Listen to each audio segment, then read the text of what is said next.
Hello, friends. Jeremy Knight here, St. Paul's United Methodist Church. Weekly check-in. Just want to make sure that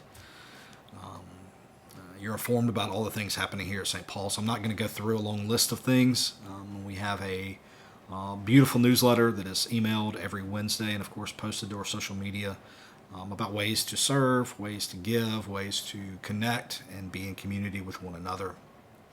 I pray that you get that you do read and take advantage of those opportunities. If you would like to receive that, and maybe you do not, just reach out to us here in the church office, and we would love to add you to that email list. So I'm recording this on September 11th, a day that for our nation always brings us back to a place of introspection. And for many of us, it transports us back over 20 years to where we were on September 11th, many, many years ago. And it's a layered day, right? It's a deep, meaningful day, and so it's even more so this week, obviously, because in our nation we've been dealing with much violence, political violence, senseless violence, violence within our schools, Evergreen, Colorado, Charlotte, North Carolina, Utah Valley University. And many more, if we're honest. And so, just pastorally, let me say a couple things.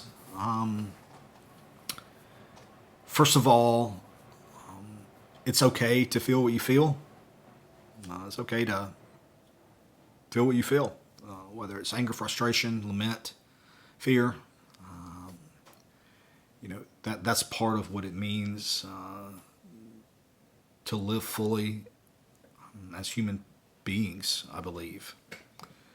But I also want you to hear this from your pastor, or if you're not really connected to us, a pastor, hear this. God meets us in those places, and that is the place where God can do really incredible and beautiful things, because when we're honest, we are much more able to experience. The soil is tilled, some would say. And so just know that God meets us in all lament. That God meets us in our frustration. That God does not desire these things to happen.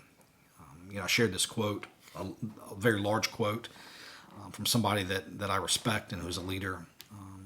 And within the longer quote, there was this sentence, and I just think it's worth sharing. Violence is the coward's response to conflict, and violence is abhorrent to the heart of God, the character of God. And so just hear that.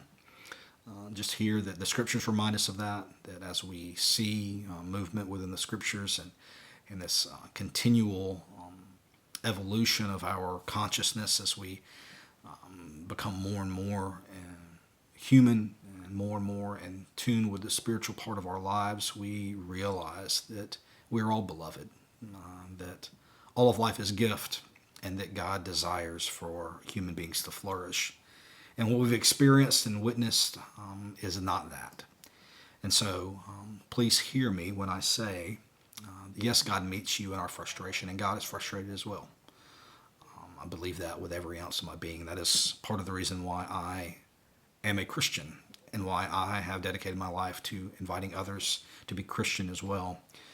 Because of what I've learned and experienced and watched and witnessed in your lives and many other lives is that God wants good for us. And when we work to submit ourselves to the way of Jesus, to the grace and peace that is offered to us through this beautiful, deepening, widening, expansive life with the divine, with God, we can move to places where we understand that violence gets us nowhere. And so just know that. Know that you're loved right where you are, and that God meets you in whatever you might be feeling this week. And that we, as a church, we're honest about that. If you can't be honest at church, then let's call it something different. We need to be honest here. And so we're going to continue to be honest, and we're going to have continuing conversation this week about what it means to follow Jesus. I believe that the Spirit is working through us even in these days to continue to recall, to help us to reclaim and to be called back to what it means to follow in the way of Jesus. And so we're going to do that this week. We'll continue that conversation, and I hope that you will come. If you can't be with us in person at 10:30 a.m. this Sunday, I pray that you would check us out online as we continue to ask the question what it means to reclaim our lives as disciples, to follow in the way of Jesus Christ, seeking the life found there. All right? Grace and peace to you all. Know that we love you, and we are praying with you, and can't wait to be with you this Sunday.